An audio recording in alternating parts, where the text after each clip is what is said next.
시청자 여러분 안녕하십니까. 혁명21 정책의장입니다. 자, 웃으면서 시작하려고 노력하고 있습니다. 저도.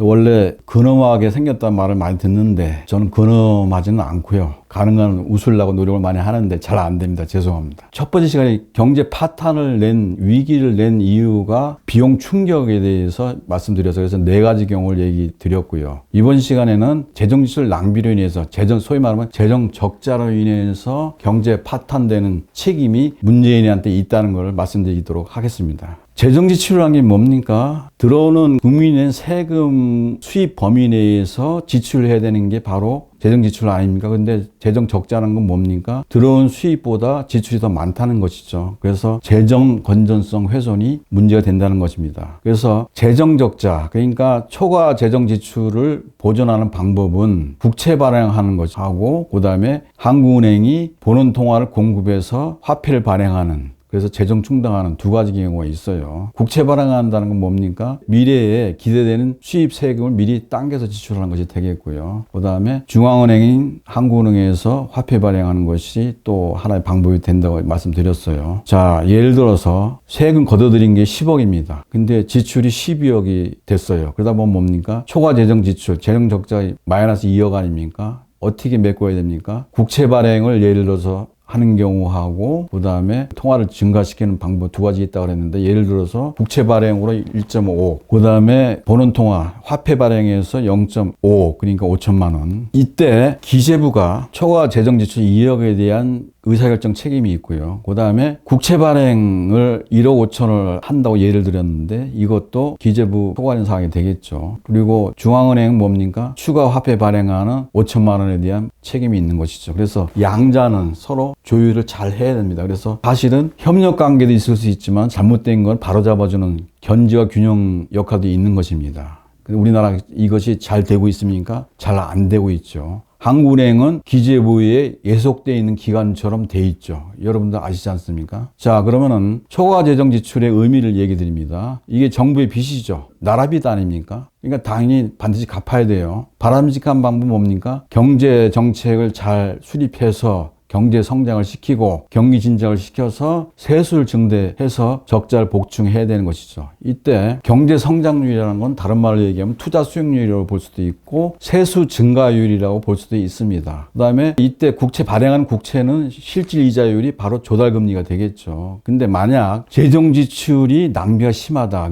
효율이 없고 또 세수 증가율, 소위 말하면 경제 성장률이나 투자 수익률이 국채 실질 이자율보다 조달금리보다 낮을 때, 이때는 문제가 심각해지죠. 그럴 때는 재정 적자가 확대가 되고요. 즉 빚으로 투자해서 손실 입은 경우가 되겠는데, 이렇게 되면 뭡니까? 재정 적자가 증가하고 국채가 추가로 발행되고 그래서 국채 이자율이 상승되고요. 그러다 보니까 재정 지출 조달금리가 증대되고 그 다음에 재정 적자가 계속 확대가 되겠죠. 그러다 보면 뭡니까? 국가 부채가 급증하고 나라 부채도 증가하는 것이 되겠죠. 지금 국가 부채하고 여러분들이 나라 부채를 구분해야 되는데요. 이걸 혼용하면 안 됩니다. 국가 부채라고 하는 것은 정부와 공공기관의 부채가 되겠습니다. 국한된 공공기관이 되는데 21년 말 현재 966조입니다. 그 다음에 지급하는 이자가 약 18조입니다. 그 다음에 2022년에 국가부채는 드디어 1000조를 넘었습니다. 1073조가 예상이 되고 있어요. 12월 말 현재로 예상이 되고 있고 2023년에 이자가 21조 2천억으로 예상이 되고 있습니다. 어마어마한 국가부채에 어마어마한 이자 부담이 되지 않겠습니까? 이것이 다 뭡니까? 문재인 정권의 경제 실책 또는 재정 낭비 때문에 발생된 것이죠. 그래서 제가 지난 주말에 말씀드렸던 나라 부채라고 하는 것은 5,800조라고 그랬죠. 이때 5,800조는 뭐냐면은 정부와 공공기관을 합친 국가부채에다가 기업부채, 그 다음에 가계부채를 다 합산한 것이 5,800조 되겠습니다. 그 말씀이고요. 그래서 정부가 해야 될 일은 뭡니까? 의무죠. 재정자를 무조건 재정 적자 없애야 됩니다. 건전성이 상당히 좋아야 되고요. 그래서 재정 건전성 유지를 위해서 총력을 기울여야 되고, 재정 건전성을 유지하려면 뭡니까? 쓸데없는 재정 지출이 없어야 된다는 얘기고, 그래야만 국가 부채가 최소화된다는 얘기가 되겠어요. 더군다나 지금 경제 저성장 시대입니다. 그래서 재정 지출에 상당히 신중해야 되죠. 경제 저성장뿐만 아니라 그거 영향을 주는 것도 있겠습니다만 코로나가 아직까지 수그러들지 모르고 있어요. 이게 진퇴양난에도 불구하고 천하태평이죠. 이 정부는. 그렇지 않습니까? 그래서 세수를 늘리고 지출을 줄여야 됨에도 불구하고 거꾸로 하고 있죠. 지출을 엄청 늘리고 있어요. 그렇지 않습니까? 그래서 지금부터 정책 실패 사례에 대해서 말씀드리는데 이 정권이 정책 실패를 어떤 식으로 재정 지출 낭비한 그런 사례를 말씀드리는데 이 정권은 어떻습니까? 세입 범위 내에서 지출을 하는 원칙을 붕괴시켰어요. 그래서 마구잡이로 지출을 하고 있고요.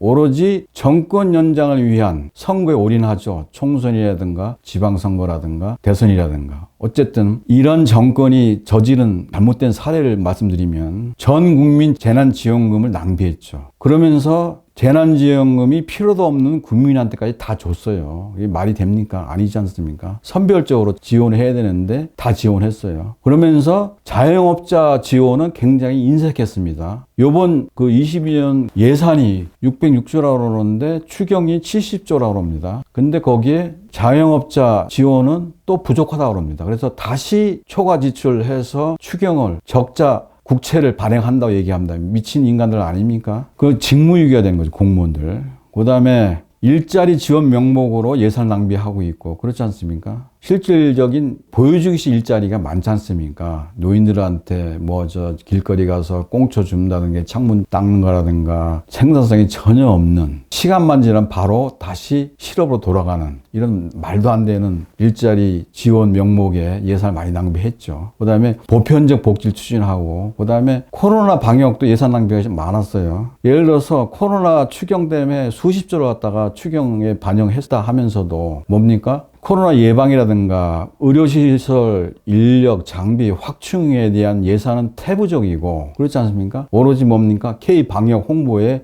열을 올렸죠. 그렇지 않습니까? 그 다음에 경제 성장과 무관한 특정 재벌이 좋아할 수 있는 지원용 미래 먹거리 빙자 예산 낭비가 심했어요. 예를 들자면은 원격 진료라든가, 그 다음에 바이오 산업, 이런 것들, 그 다음에 일부 에너지, 태양광 같은 에너지 사업, 이런 거 다 재벌하고 관련 깊게 돼 있지 않습니까? 잘못된 거죠. 그 다음에 말씀드렸던 에너지 사업 낭비, 원전 아닌 태양광 등 저효율 대체 에너지 때문에 낭비가 심했고, 또 그 충격이 있죠. 그 다음에 각종 비리 만연으로 인해서 사회 간접 비용이 급증된다. 여러분, 비리가 많고 부정부패가 많다는 얘기는 뭡니까? 그걸로 그냥 비리 그 사람 하나 처벌하면 그걸로 끝나는 게 아닙니다. 예를 들자면 대기업이 정권에다가 어떤 사업과 관련해서 자기 사업이 제대로 돌아가게끔, 활성화되게끔, 정착하게끔 뇌물을 줬다고 하는 경우, 세상에 공짜가 됐습니까? 다 재벌들 하는 사업에 가격에 반영을 하죠. 그러다 보니까 뭡니까? 사회 간접 비용이 늘어난다는 것은 그만큼 물가가 늘어나는 것이 되는 거고, 그 다음에 서민들 삶이 팍팍해진다는 얘기를 말씀드릴 수 있는 것이죠. 자, 두 번째로 문재인이가 잘못한 걸 보면은 이 결과 정부의 과도한 재정 지출이 지속됐고, 그 다음에 재정 적자가 누중됐고, 국가 부채가 급증을 했죠. 말씀드렸어요. 그러다 보니 뭡니까? 국채 발행이 끝없이 가능합니까? 아니죠. 시장에서 신용도가 추락되어 있는 국가 국채를 살 리가 없죠. 그러다 보면 산다 하더라도 엄청나게 높은 금리를 줘야, 부담해야 국채를 발행할 수 있는 거 아니겠어요? 그러니까 비싼 돈을 쓰는 겁니다. 그렇게 되면 뭡니까? 이게 다 세금 아닙니까? 그리고 경제가 그만큼 치명타를 가하는 것이 되는 거예요. 그래서 통화당국은 국채 발행 한계가 오면은 뭡니까? 기재부에서 손을 들면 어떻게 되겠어요? 이 통화당국 한국은행은 재정적자를 메꾸기 위해서 인플레이션이 어마무시함에도 불구하고 통화량을 증대하고 통화당국의 물가 상승 대응력을 상실하게 되는 것이죠. 그래서 결국은 인플레가 걷잡을 수 없게 확산되는 이런 불상이 생기는 거죠. 그러다 뭡니까? 통화 가치가 폭락이 되겠죠. 지금 1불당 1,200원을 왔다 갔다 하고 있습니다만은 그것이 1,300원, 1,500원 가는 것도 우습게 간다. IMF 때 그랬어요. 그죠? 그 다음에 경제 파탄 가능성이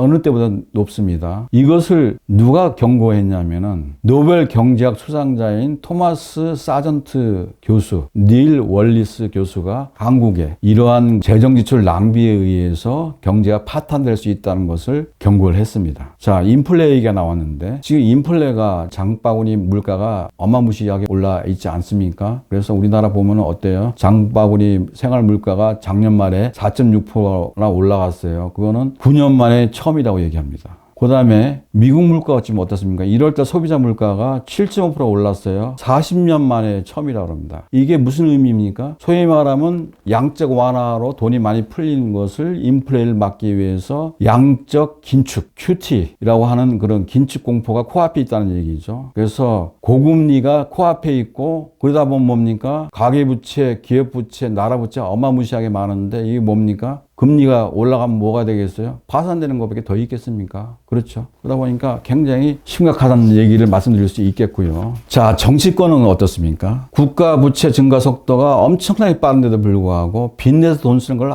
아주 쉽게 생각합니다. 이 인간들은. 지금 우리나라 재정 여건이 어떻습니까? 재정 적자 누정돼 있고 적자 국채 발행 급증이고 국가 부채에서 급증이고 그다음에 인플레가 엄청 심화돼 있고 빠른 고령화 속도 이것도 문제가 심각해요. 고령화가 소위 말하면 출산율보다 고령화율이 높다는 것은 뭡니까? 그만큼 노인 천국이 되면 어떻게 돼요? 저성장이 될 수밖에 없고 일하는 사람이 없으니까요. 세수는 당연히 감소될 수밖에 없고 그다음에 재정 적자가 누정될 수밖에 없는 여건 아닙니까? 그래서 무서운 겁니다. 고령화 속도가 빠른 것도. 그렇지 않습니까? 이게 이제 바로 집 없는 국민들이 60%가 바로 이 직격탄을 갖다가 맞는 것이죠. 그렇지 않습니까? 1가구당 1주택만 가지고 있어도 고령화 속도를 늦출 수 있죠. 왜? 출산율이 높아지니까요. 그렇지 않습니까? 그리고 우리나라 국가 부채가 이미 1,000억을 돌파했어요. 돌파했다고 얘기 드렸습니다. 그래서 작년에 966조 던 것이 금년 말에 1,073조가 예상이 되고 있는데 보통 평가하는 기준이 뭡니까? 국가 부채 나누기 GDP, 국민 총생산을 가지고 평가를 하는데 74년도에 우리나라 부채 비율이 19%였어요. 그 다음에 2004년이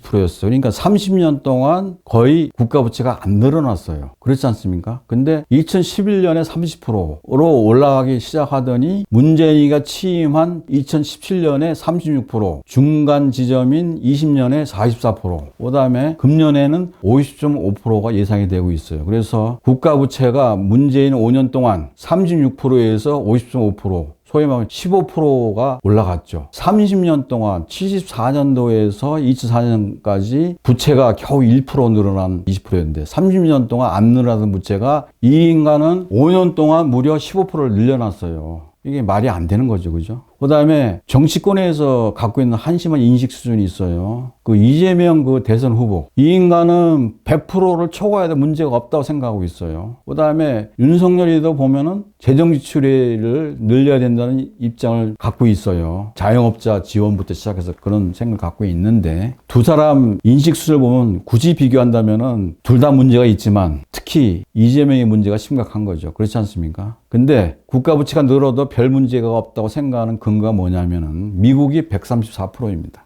그 다음에 일본이 254%, 그 다음에 일본을 제외한 선진국이 90%예요. 근데 선진국 중에서 우리나라하고 중국 빼놓고는 다 기축 통화국입니다. 이거를 여러분들을 아셔야 됩니다. 그래서 국가 부채 급증에 대해서 바르게 인식하는 게 뭐냐면은 미국이 134하고 일본이 254%니까 우리는 지금 50%인데 뭐가 문제냐라고 얘기하는 거는 무식한 소리가 되겠어요. 왜 무식한 소리가 되느냐를 세 가지 경우로 말씀드릴게요. 미국, 일본은 100%를 초과해도 채무 상환 능력을 투자자나 시장이 인정하고 있다는 겁니다. 그 양국은 뭡니까? 기축 통화국이죠. 그죠? 돈을 마음대로 찍어내도 문제가 크게 안 되는 나라입니다. 우리나라는 찍어냈다가 우리나라 돈은 뭡니까? 휴지가 되죠. 그렇죠? 기축 통화국이 아니기 때문에. 아일랜드란 나라가 2008년도에 글로벌 금융위기 때 41%였어요. 근데 지금 우리나라 50% 수준보다 더 낮은 수준 아닙니까? 근데도 글로벌 금융위기 때 상당히 경제가 파탄되는 이런 위기를 겪었어요. 그 다음에 우리나라 IMF 때 부채 비율이 몇 프로인지 아십니까? 지금 50%인데 그때는 한 60%, 70%였기 때문에 당하지 않았냐라고 생각하시는 분은 안 계십니까? 아니죠. 지금 97년도에 우리나라 국가 부채 비율이 11.4%였습니다. 엄청 낮은 수준이었어요. 근데도 불구하고 발생됐어요. 근데 부채가 비율이 낮다 보니까 좋은 점은 있었어요. 공적 자금을 투입하는데 부채가 낮기 때문에 IMF에서 공적 자금을 투입하는데도 불구하고 아무 소리 안 했습니다. 왜? 국가 부채가 낮기 때문에. 그래서 국가 부채가 선진국에 비해서 낮다고 해서 한국이 좋은 경제라고 얘기한 건 그야말로 무식한 얘기가 될 수밖에 없다는 말씀을 드렸고요. 특히 헛소리 하는 사람들 말을 잠시 리뷰를 한번 하겠습니다. 국가가 빚을 덜 내니까, 다시 말해서 선진국에 비해서 낮으니까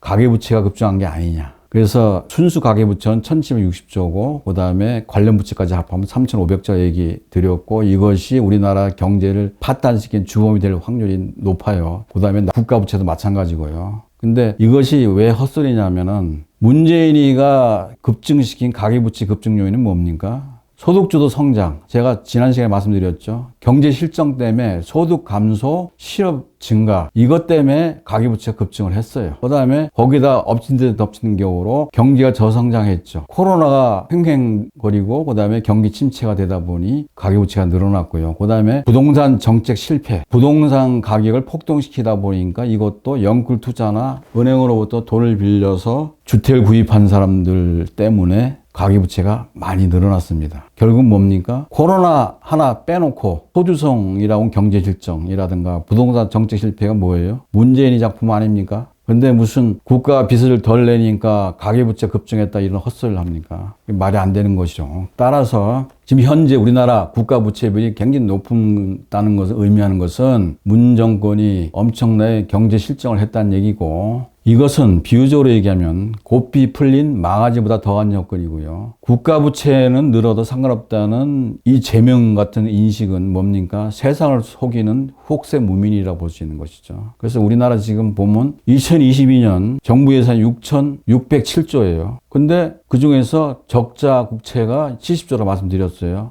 이게 뭡니까? 마구잡이 재정 지출을 했다는 사례가 되겠죠. 그래서 구체적으로 보면은 적자 국채로 추경이 지속되면 어떻습니까? 국가 부채는 자동적으로 높아질 수밖에 없고, 그렇게 되다 보면은 경제 역동성이 하락할 수밖에 없고 경기 침체가 오죠. 그다음에 세수가 급감을 하고요. 이거는 지금 당장의 문제도 경제 파탄 문제가 있습니다. 뭡니까? 우리의 2세대, 미래 세대를 죽이는 사태가 정책이 될 수밖에 없다는 얘기죠. 그래서 재정 지출 낭비는 상당히 상상을 초월할 정도로 우리가 관리를 굉장히 엄격하게 해야 된다라는 걸 말씀드립니다. 그래서 대책이 뭡니까? 정책 당국에서 해야 될 일이겠지만은 국가 부채라고 하는 것은 재정 건전성의 척도가 되죠. 그래서 국가 경제의 최후의 안전판이 돼야 된다는 얘기입니다. 그걸 명심해야 되겠고요. 그래서 기업만 구조조정을, 회사가 어려웠을 때 살아남기 위해서 구조조정을 반드시 하지 않습니까? 통폐합을 하고 인력을 줄이고 그러지 않습니까? 그래서 다시 살아나면은 다시 나갔던 임직원 다시 뽑아들이는 뭐 이런 것도 있지만은 국가도 구조조정을 해야 된다는 얘기입니다. 그래서 예산 낭비를 최소화해야 된다는 얘기죠. 그래서 나라를 망치는 두 가지 경우를 봤어요. 문재인의 소득주도 성장 정책, 그 다음에 재정지출 낭비에 의한 가계부채 급증, 그 다음에 국가부채 급증, 한계기업 급증, 이런 것이 뭡니까? 바로 정부, 기업, 가계, 경제 주체가 망하는 지름길 아니겠습니까?